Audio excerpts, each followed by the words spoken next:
pegar ali lá do comecinho do esporte. Você começou na carreira por causa de asma. Sim, eu sou asmático e assim sempre serei. Uhum. Eu nasci de 7 meses, nasci pequenininho, segundo relatos da minha mãe, nasci já com asma, Para né? sorte dela, você nasceu pequenininho, né? Para sorte dela, depois cresci um bocado.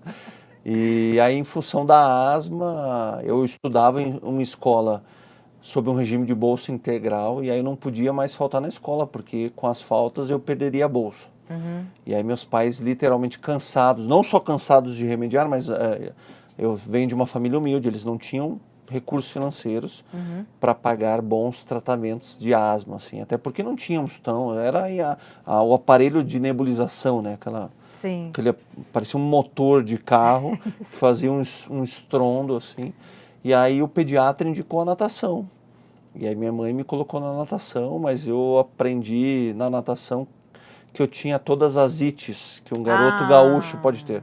Rinite, sinusite, segundo a minha esposa Marcele, uma bela dose de frescurite, viu, Glória? E tá tudo bem, eu já me conformei com isso. Mas aí não deu certo a natação, na escola eu fui pro basquete, fui empurrado assim, meio pro basquete, ele é alto, manda pro basquete, acabei indo. O prazer durou só a primeira aula, porque fui escolhido só na primeira aula. A partir da segunda ninguém me escolhia mais, eu não tinha repertório motor nenhum, eu era bem desengonçado, bem mesmo, magro, para não dizer raquítico. E aí eu já não quis fazer o basquete, por motivos óbvios. E aí eu fui pro atletismo até que brinquei um pouco, eu era alto, leve. Mas meus olhos brilhavam já pelo vôlei, porque meu pai foi atleta de vôlei, meu pai foi técnico, obviamente um outro voleibol. E aí, iludido pelo fato de ter o vôlei correndo um pouco no sangue, falei, poxa, é o vôlei, eu não sei, mas vou aprender rápido. Aí eu tentei entrar para o time da escola, não para as aulas de educação física, para o time da escola mesmo, né? Só que eu não passei no teste. Na escola. Na escola, Na não passei escola no não teste. passou, O professor ok. falou assim, poxa, André, vai buscar uma outra atividade. Perceba que eu nem me indicou um outro esporte. Pintura, talvez. Qualquer coisa assim. E aí eu fui para casa triste, chateado, frustrado, mas tudo bem. Aí na semana seguinte, 4 amigos do bairro passaram à minha casa, André, vamos fazer um teste, né? Uma peneira, a gente chama de peneira no esporte. Vamos fazer um teste no clube da cidade. Eu falei, poxa, pessoal, não passei na escola, vou passar no teste. Não vou. Não, André, a gente vai conhecer um clube social. Nunca tinha entrado num clube social. Né? Falei, ótima ideia, fomos. E aí chegamos no clube e descobrimos que mais de 200 jovens tinham a mesma ideia que a gente. E aí todos fizemos os testes, né? Além dos testes, formulário, né? Avaliação médica, histórico familiar, histórico escolar e tudo mais. Aí fizemos os testes, que basicamente no vôlei é toque, manchete, bloqueio, saque, ataque. Eu, quando acabou o teste no final da tarde, eu já me sentei no segundo degrau, perto da saída, porque eu pensei, poxa, vou saber quem são os 3 aprovados de mais de 200 jovens. Vou saber porque eu quero conhecer quem são esses jovens, né? Já conheci o clube, agora eu vou conhecer os próximos. Imagina, esses caras são meus heróis. Eu não passei na escola, eles estão passando no clube. Vou conhecer os próximos atletas da seleção, né? E sentei perto da saída, porque eu falei, acabou a muvuca, eu quero sair logo, quero voltar para casa. E aí anunciaram os 2 primeiros, Glória, parecia a entrega do Oscar, eles descendo assim, lá de cima da arquibancada. E eu era o mais empolgado, aplaudindo. Eu falei, nossa, esses caras passaram no clube, eu não passei na escola. E aí o terceiro aprovado chamaram um tal de André Heller. E eu nem aplaudi. Na verdade, eu fiquei pé da vida. Eu falei, não, peraí, humildade tem limite. O cara passou e tem o mesmo nome que eu, não vou aplaudir. Não, peraí. E aí continuaram chamando o tal de André Heller. E eu, obviamente, não fui. Falei, não sou eu, é outro. E aí meus amigos me cutucaram. Falei, é tu, cara, só pode ser tu. Só pode ser. Tá bom. Glória, eu tinha 14 anos. Pela primeira vez na minha vida, eu estufei o peito e tive convicção de algo. Falei, eu vou lá embaixo, na quadra, falar com o professor que ele tá errado. Não sou eu, ele errou o nome.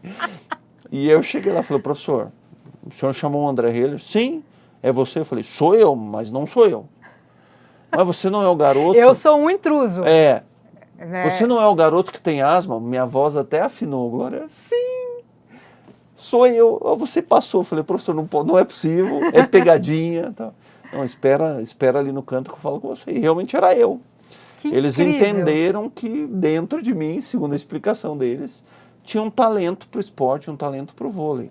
Depois eu fui entender mais do que se tratava esse talento, né? Talento não é promessa, é potencial. Era Sim. só um potencial, eu precisava adquirir novos conhecimentos, outros conhecimentos, habilidades e competências. Precisava de muito treino, né, Glória? A gente sabe, o esporte é muito emblemático nisso, né? A gente sabe que a matriarca da aprendizagem é a repetição, Sem né? dúvida. Em qualquer área, né? Sem dúvida. E aí o esporte, aí fui entendendo e fui transformando esse meu talento numa força e aí eu despontei para o vôlei. E aí você começou então no clube da cidade. Quantos anos você tinha? 14, você falou, 14. né? Alguém te acompanhava, assim, nas competições e tal? Quem que ia? Pai? De ninguém. Ninguém. Zero. É Meus mesmo? pais foram se tocar de que eu era um atleta quando eu fui campeão brasileiro pela primeira vez, Glória. Caramba! Sim. E aí me pergunto, caramba, mas teus pais não te apoiaram? Sim, me apoiaram e fizeram o melhor que eles podiam fazer com os recursos que eles tinham. Claro. Porque eles ficavam tão preocupados, Glória, em colocar comida na nossa mesa, que eles não conseguiram acompanhar de fato. Entendi. Então, eles, nesse sentido, eles me deram muita tranquilidade para construir a minha própria jornada. Assim, poxa vida, como a minha mãe é viva ainda, como minha mãe lida com isso da melhor maneira possível, porque ela garantia a comida na mesa, porque eu era o caçula de 3 filhos e a gente precisava de comida. Sim, sim. Eles ficavam o tempo todo nessa busca por recursos, comida, pagar a escola, né? A gente tinha um bolso integral, minhas irmãs ainda tinha uma mensalidade e outras coisas que a gente precisava. Então, eles estavam imbuídos nessa missão e me deram muita liberdade para construir a própria carreira. Um E jovem foi de ótimo. 14 anos do seu tamanho, imagino que comia bastante, inclusive. Eu era uma draga. Na verdade, a luta agora no pós-carreira é não ser mais uma draga. Agora eu entendo por que eles tinham toda essa Mas eu preocupação. tenho 2 filhos agora, Glória, a Helena de 14 e o Vini de 8, que eles vão nos aniversários, aí ganham aquelas lembrancinhas de aniversário, sabe aquela pipoca de isopor, sabe aquela Sim, pipoca de isopor? sim. E doces, eles escondem, tem que esconder do meu pai, porque senão ele come. É uma luta diária, Glória, é uma luta.